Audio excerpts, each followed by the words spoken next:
What's up everyone, it's Bucky. Welcome to your second Python tutorial. And in this tutorial I'm going to be talking to you guys about simple numbers and some simple math calculations in Python. Now in Python you do it a little bit differently than regular program languages. And remember, we're still working in idle, the Python GUI. So open that, and once you got it open, you're ready to go. So last tutorial I told you guys how to make a basic output on a screen print. And in this tutorial I'm going to be showing you guys the basics of working with simple numbers and expressions. So the first thing that you can do is you can use the GUI or idle as a calculator. So do something like 2 plus 2. It will give you an answer. You can also subtract 6 minus 3. It'll give you an answer. Now you can do all these simple things, and another thing that you can do besides multiplication and stuff is simple division. So go ahead and you can do integer division, 18 divided by 3, like that. But what if you try integer division with numbers that don't divide evenly, like 18 over 7? Now this is 2 point something, but once you do that, it just gives you 2. And this is because Python is looking at your question, 18 divided by 7, and it says, alright, you're asking me what integer divided by an integer is, so I'm going to give you an integer is the answer. But we all know that 18 divided by 7 isn't 2. So how do we tell Python to give us the regular answer? Well, since the answer has decimal points, we need to ask Python in decimal points. In a decimal point number in computer language is called a float. And how you do this, how you get an answer in decimal points, you have to include a decimal point somewhere in your division. So 18.0 divided by 7, that will give you your answer. You can also do 18.0 divided by 7.0, and that will give you your answer.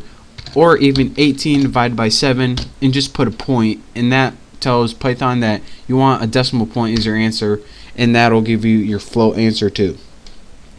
Now besides addition, multiplication, subtraction, and division, we got a fifth operation that comes in handy a lot of the time, and that's your modulus operator, and that's just the percent sign.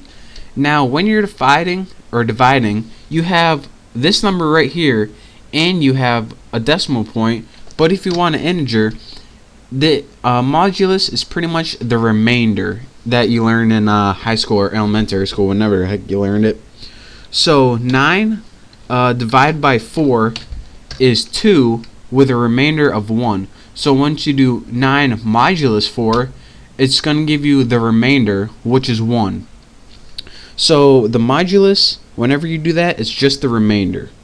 So what if you got the modulus of something like 8 divided by 4? What's the remainder of that? It's 0.